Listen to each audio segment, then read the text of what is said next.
Hey everybody, it's me Andrew. Get out into nature and tune in for yourself. Resonate with the Earth's electromagnetic field via 432 hertz. So today I'm gonna go over societal traps, right? Traps of societies and the different types of entrapments that you can get caught in, right? So let's get into this. Um, so the societal traps. There's many different trendings that are always going on. There's many different viruses, types of things like this that are very much localized to a high radicality, and within these you can find various different societal codes that keep you trapped. So these codings are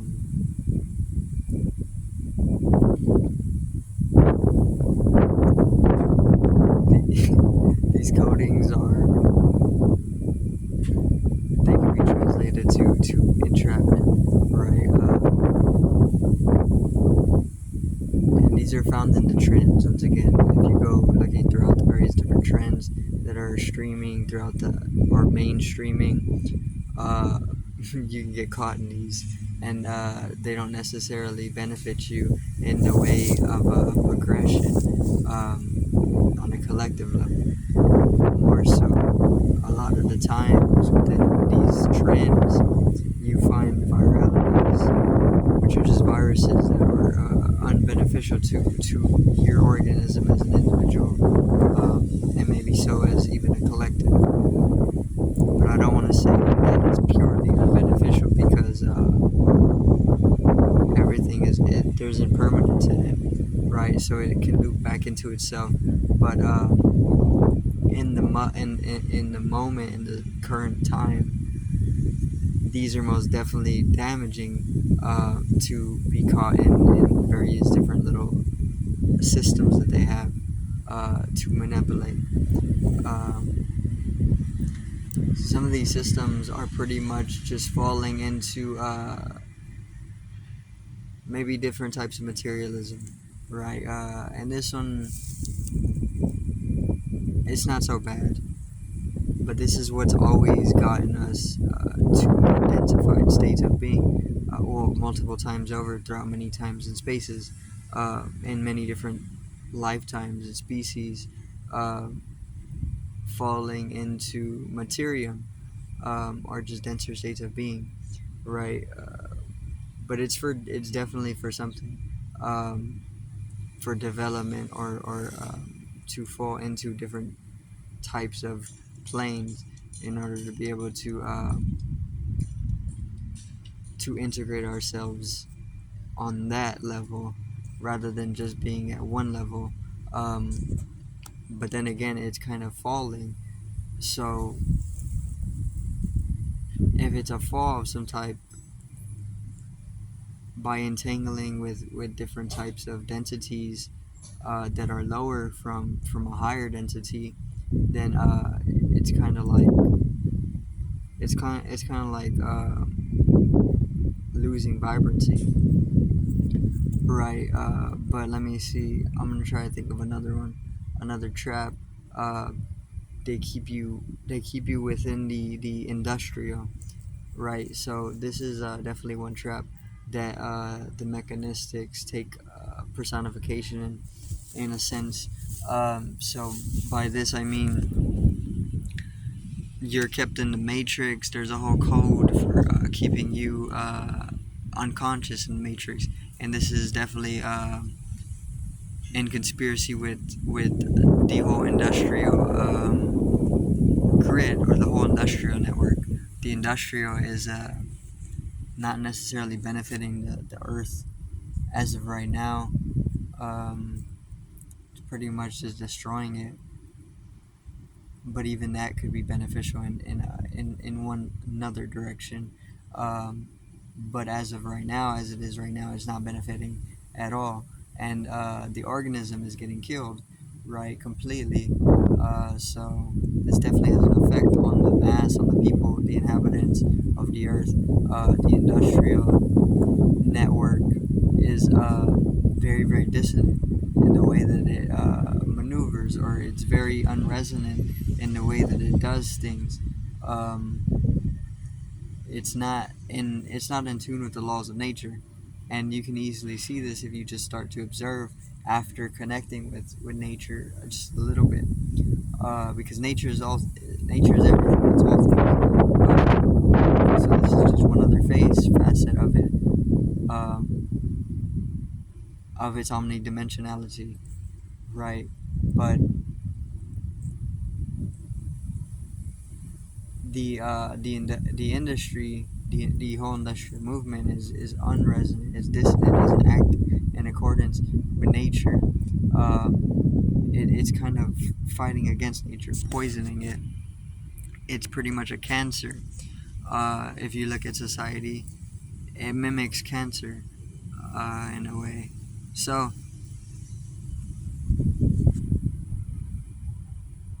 another trap, once again, is being kept in the matrix, or being kept in the industrial way of living, rather than just finding that harmony. If you just go off alone for a bit, right? A lot of that code of the entrapment, or that code of the stagnation, or that dissonant code, whatever it is within the trending of constancies when it comes to relations with people, and having relations. Not that it's a bad thing to have relations with people, but there can be trends going around that you pick up on from other people, because of the contagions are abundant, and you find that you start to reflect other people's who are in your group, and you can fall into deeper misidentifications, right? So whenever you begin to fall into deeper misidentifications, it makes it very, very hard to liberate yourself from any type of entanglement. But even this, uh, it can be resolved through the flow, right?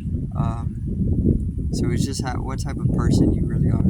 If you like crowds, then you can go jump in a crowd, and you don't necessarily have to stick to it either, um, or you can be completely alone. I mean, to a degree, because you're still not actually alone until you're really alone. So another trap would be falling into lower states of awareness, right? And the trivialities that are viralized, because they're most definitely trended, viralized.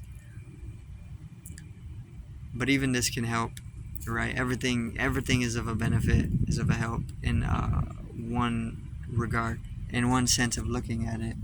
It's not only it's never just a bad thing.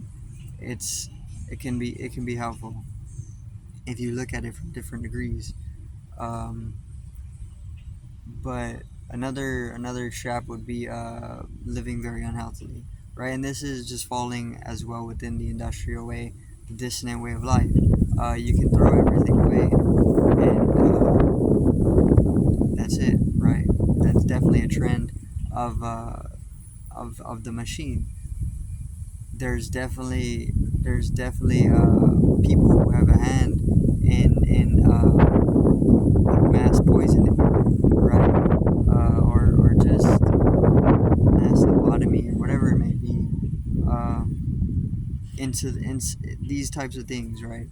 Or even genocide, population thinning. There's always a group of people who are behind this, and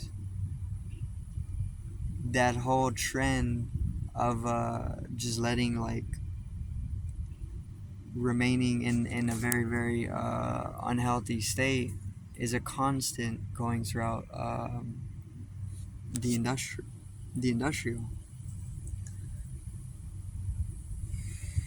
When the body, it should know, the body's memory should carry out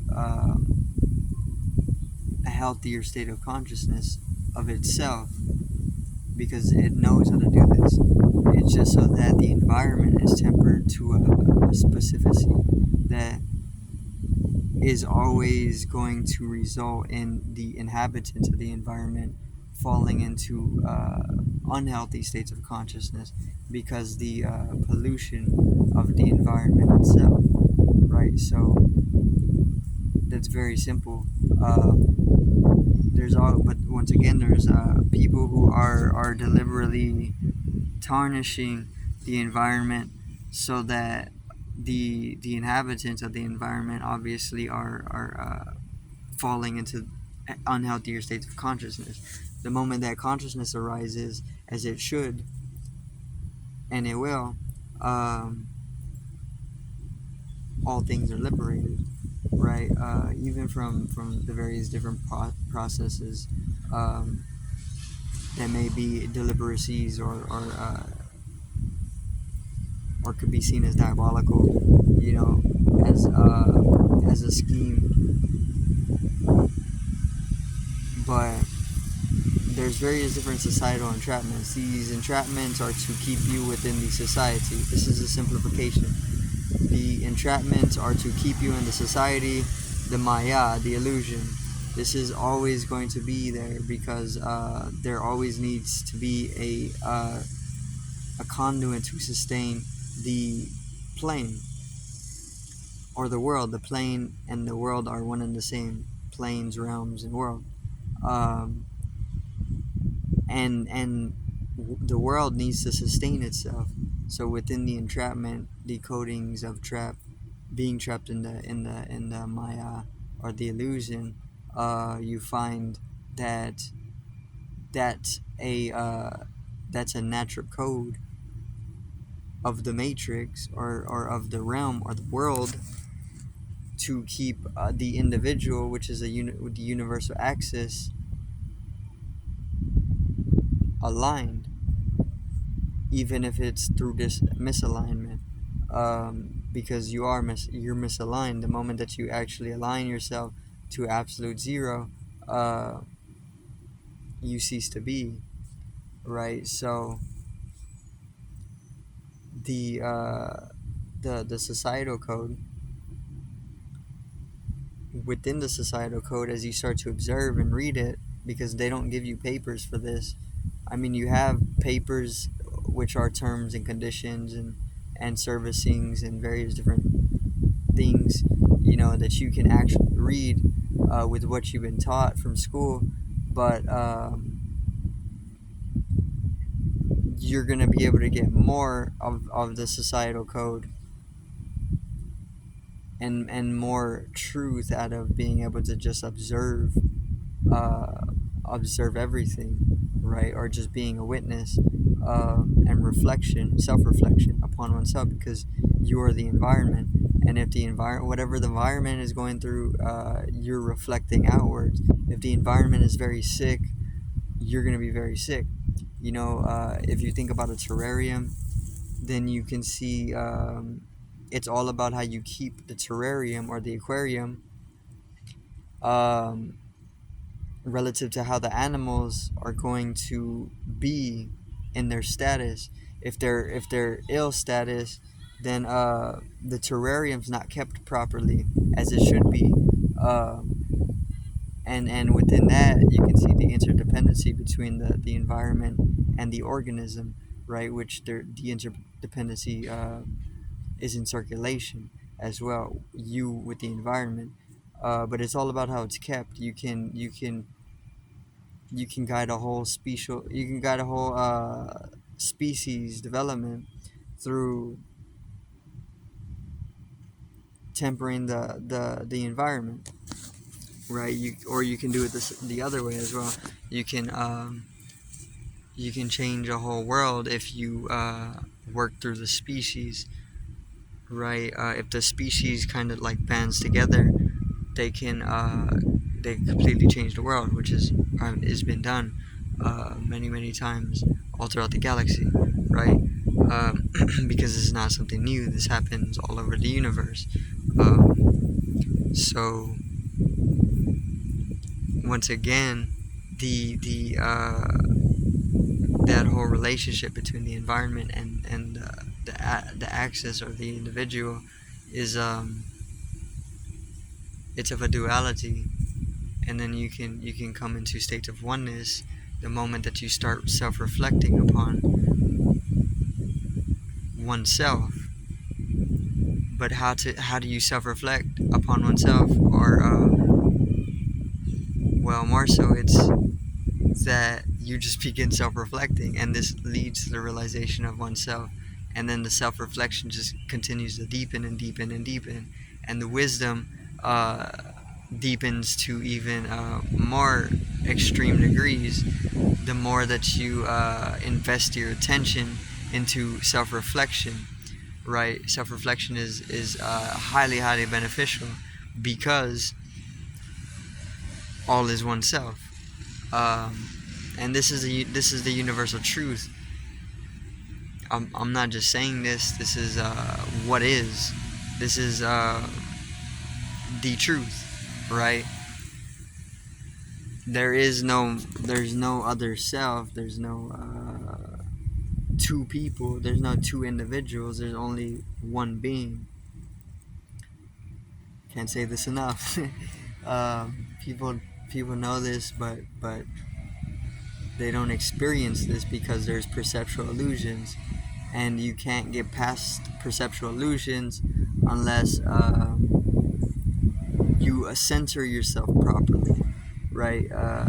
Which is just yoga, or there's many other ways to put it, but it's yoga, which is union. The word yoga translates to union. Union is center. Union is alignment. The moment that you resonate with the temporal, or the transverse, then you find yourself in higher states of consciousness, and that's all there is to it. That brings you to the realization, and one method of bringing you into the state of unity is self-reflection. And then obviously it's backed by other various momentums or moments of cognition, but I'm not going to get into that because it takes a little bit more to explain, right? But basically, realizing all is oneness,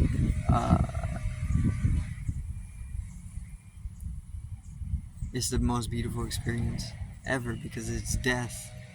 When you die, you fall back into universal consciousness. If you're not already there, if you don't die before you actually die, which you can do, you can induce the higher states of awareness, the transcendental, within the complex of the body, right? Or you can just wait for the natural death as well, but it's the same thing, right? But societal coding is going to keep you trapped in the matrix. It's going to keep you within a certain density. This is what conditionings are. Conditions are to keep you at a certain wavelength so that you can inhabit the plane and sustain it. Same thing with terms. Terms are in the same area. You have all these different conditionings, terms and conditionings that you have to scroll through. They subconsciously fall into your mind, and they control you.